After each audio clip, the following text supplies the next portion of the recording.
rehefa ahitsy batolory ny famindram-pona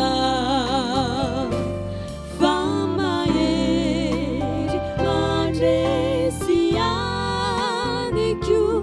zay rehetra miankina aminao afaka iay miadam-po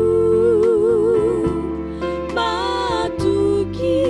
ny manananao raha ny elo kefa vitako meratrao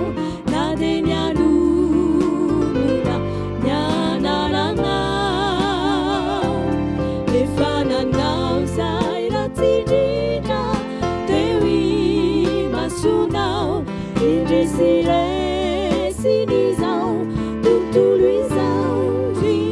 tompo fafatesana mie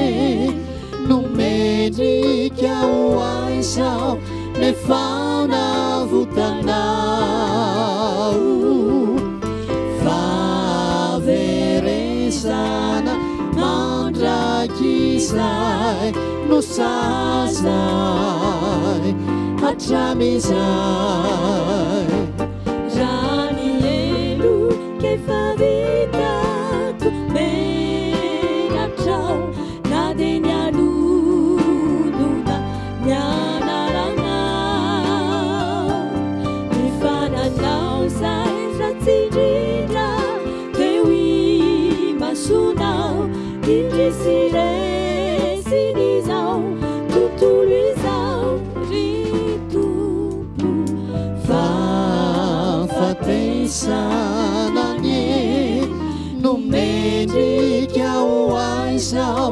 nefa navotanao faverezana mandrakizay no sazay hatramizay